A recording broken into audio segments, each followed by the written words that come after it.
Good evening friends. Today is evening 26 अप्रैल 2022। तो आपके लिए कुछ स्टॉक्स डिफाइन करके रखे हैं। तो जैसे कि निफ्टी के बारे में पहले देख लेते हैं। निफ्टी का जो एक्सपेक्टेशन था कल का, हाँ, तो साइकोलॉजिकल लेवल क्रॉस नहीं किया था, और जो मैंने कल के वीडियो में भी बोला था कि शायद ऊपर ही ओपन होगा। तो आज का करीबन 953 के सामने ओपन हुआ 17,121, और फिर वहाँ से 100 पॉइंट प्लस का हाई लगाया 223, मतलब ऑलमोस्ट 102 पॉइंट का हाई लगाया, और 23 पॉइंट डाउन होके 200 पे क्लोज हुआ है।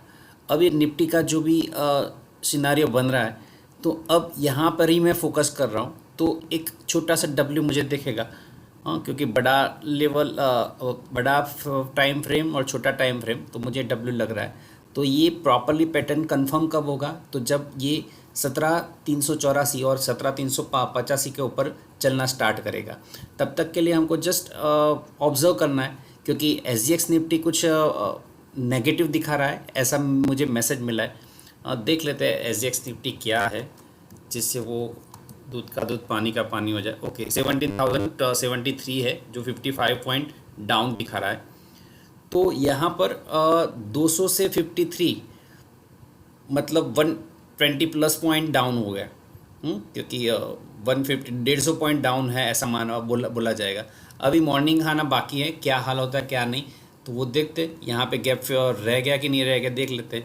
हाई 52 था और लो है 64, तो यहाँ पर भी उसने गैप छोड़ा है। तो इसका हाई जो 52 है और अभी का SGX 53 है, तो इस हिसाब से शायद गैप फिलिंग प्रोसेस का एक सिनारियो बन सकता है।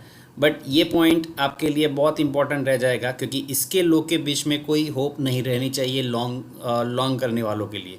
क्योंकि यहाँ से ये इस बार अगर जो नीचे गिरा तो सस्टेन नहीं कर पाएगा, क्योंकि जो मैनेज करना होता है, एक बार अटैम्प्ट करता है, 2 बार अटैम्प्ट करता है, 3 बार अटैम्प्ट करता है और फिर छोड़ देता है। वो एक ह्यूमन साइकोलॉजी रहती है कि आप किसी को हेल्प करना चाहो तो 1 बार करोगे, 2 बार करोगे और तीसरी बार छोड़ दोगे कि नहीं करना है। तो एक ह्यूमन साइकोलॉजी यहाँ पे वर्क वही हिसाब से होती है। बट पॉजिटिव साइड अगर देखने जाए तो कल मैंने बताया था डाइवर्जेंस है, तो ये कंफर्म हो गया था। अब MACD पे मेरी नज़र नहीं गई थी। MACD का जो गैप पोर्शन है वो घट रहा है। जैसे यहाँ से धीरे धीरे बढ़ा तो नेगेटिव इम्पैक्ट यहाँ से स्टार्ट हो गई थी। यहाँ से धीरे धीरे जो बढ़ रहा था वो धीरे धीरे कम हुआ था। तो ये पोर्शन जो था, ये जो एरिया था, वहाँ से एक इंडिकेशन मिलना स्टार्ट हो गया था कि हाँ MACD सपोर्ट नहीं कर रहा। मतलब मूविंग एवरेज का जो कंसेप्ट है वो मैंने बताया था। तो ये moving average and divergence and convergence and divergence, तो वहाँ पे ये सपोर्ट नहीं करता था, और इस हिसाब से ये डाउन मार्केट में यहाँ तक चला आया। अब यहाँ पर वो रिड्यूस हो रहा है, जो MACD का जो डिफरेंस है वो रिड्यूस हो रहा है। तो हो सकता है कि अगर यहाँ पे स्टेबल हो जाए तो भाव यहाँ से रिड्यूस होकर फिर जो हमारा अल्टीमेट गोल है उसी हिसाब पे करीबन 18,000 के करीब टच करने का वो सोचेगा, फिर आगे जाएगा। तो ये निफ्टी का आपका रहा। कुछ लोगों ने बोला कि सर इंट्राडे के लिए कुछ बता सको तो एज सच मुझे अभी कोई दिखता नहीं, क्योंकि निफ्टी में gap up gap down gap up gap down, तो कंटिन्यूस पैटर्न नहीं बन रही है। तो हम इंट्राडे के बारे में एज सच देख नहीं सकते। बट अगर कुछ सिनारियो ऐसा रहा तो कुछ प्रिडिक्ट कर सकते हैं कि, या फिर कुछ बोल सकते हैं कि इस लेवल के ऊपर या इस लेवल के बाद। तो तभी मैं डेली पे फोकस कर रहा हूँ और डेली पे जजमेंट लेने का ट्राई कर रहा हूँ कि क्या हो सकता है।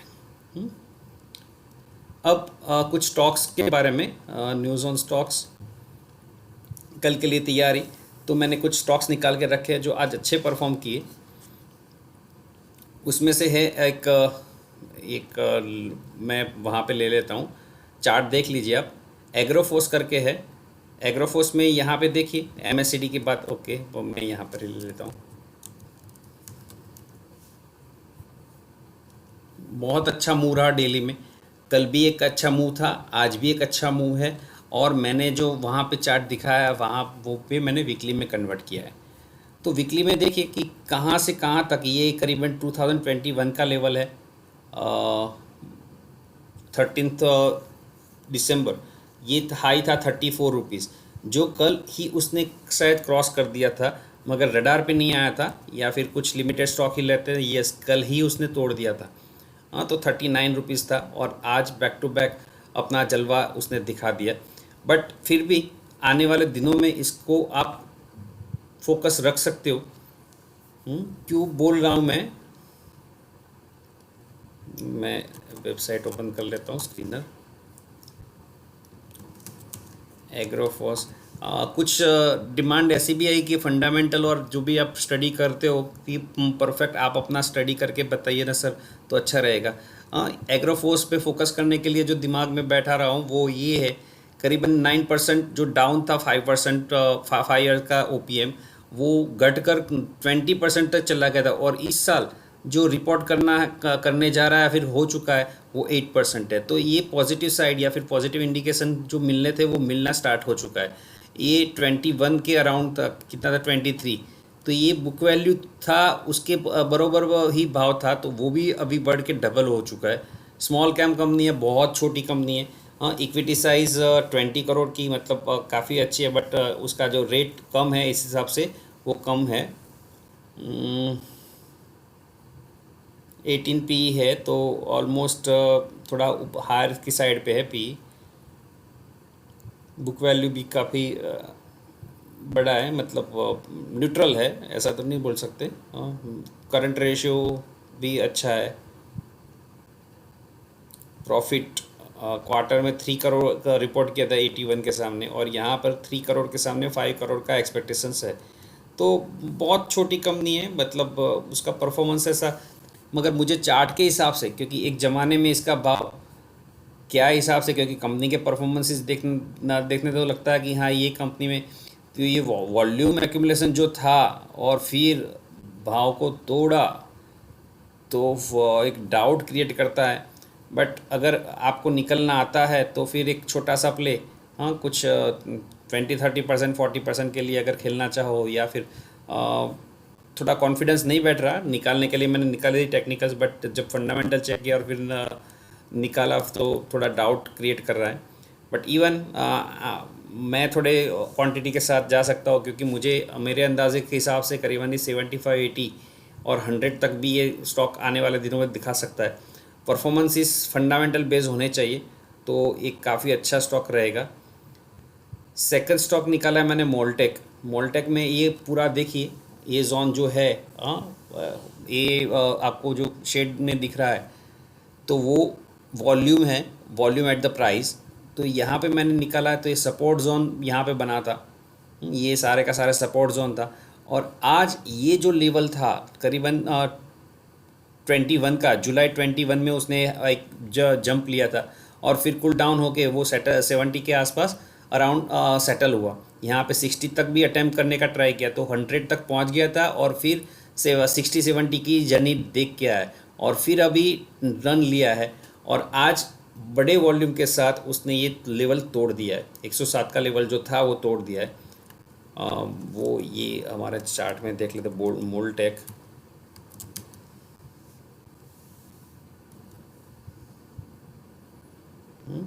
तो एक वॉल्यूम बार यहाँ पे बना था, दूसरा आज बना है, तो एक अट्रैक्शन पॉइंट होगा, क्योंकि आरएसआई भी बहुत अच्छी तरह से कमांड में है। आरएसआई का 2-3 पहलू होते हैं, एक ओवर जोन भी डिसाइड करता है, या फिर मूवमेंट में कितना दम है। ये वीकली चार्ट है, डेली चार्ट में अगर कन्वर्ट करते हैं तो भी आरएसआई ऊपर ही है।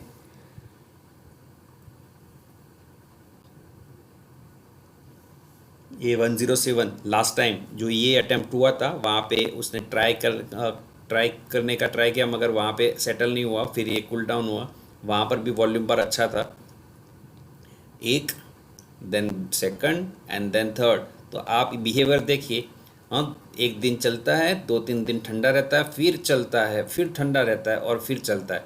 तो हो सकता है, मगर कल का केस में शायद ऐसा ना हो, क्यों, क्योंकि ब्रेकआउट केस है, तो शायद वो कंटिन्यूड रहे, और तो 107 और 1110 के आसपास अराउंड मिल जाता है आपको, 115 है, तो डाउन अगर मिलता है आपको, तो आपके लिए एक अच्छी बैट हो सकती है। थर्ड स्टॉक जो मैं निकाला है, ओके, तो इंडियन बैंक निकाला है। हाँ, यहाँ पर भी MACD एंड RSI 74 है, हायर साइड पे है। बट ये जो सपोर्ट लेवल है आप देख सकते हो, वॉल्यूम जो बार है, मैंने इस हिसाब से ये स्लाइड्स बना के रखी है क्योंकि आपको जस्ट थोड़ा अंदाज़ा पड़े कि मैक्सिमम ट्रेड कहाँ पे हुए। तो जो जुलाई 2020 में इसका रनअप था करीबन 36 तक, तो ये रनअप की एक इंडिकेशन है कि यहाँ पर भी एक अटैम्प्ट किया, टिका नहीं, फिर नीचे आ गया, फिर अटैम्प्ट किया, फिर टिका नहीं, आधे हिस्से तक वो 50% रिट्रेस होकर नीचे आ गया। अब फिर से अटैम्प्ट कर रहा है। यहाँ पे जो शेडो दिख रहा है यू में consider as a selling pressure. तो ये लेवल था जहाँ पे मेंटेन नहीं कर पाया, तो 30 रुपीज़ के ऊपर 30 रुपीज़ का क्लोज है और वहीं पर रेजिस्टेंस लाइन निकल के आती है। तो इसके हाई के ऊपर या फिर समवॉट अगर आप सेफ प्लेयर हो तो उसके यहाँ पे अराउंड सोच सकते हो कि इन्वेस्ट कर सकते हो। तो ये रहे मेरे कुछ निकाले हुए स्टॉक्स। कुछ स्टॉक्स आज बहुत चले थे जहाँ पे हम डिस्कस कर चुके थे, मगर वो नाम अभी मुझे रिकॉल नहीं हो रहे क्योंकि जब भी वीडियो बनाना स्टार्ट करता हूँ तब कुछ दिमाग में कुछ होता है और फिर इनिशियली प्रिपेयर होता हूँ, बट साथ में ये लाइव रिकॉर्ड होता है तो मैं जस्टिफाई नहीं कर पाया। Anyway, this is all about your stock of the day, sorry not stock of the day but कल की तैयारी के लिए स्टॉक्स मैंने निकाल के रखे। सोचिए क्या करना है, आप प्लान बनाइए और फिर अच्छी तरह से एक्ट करिए।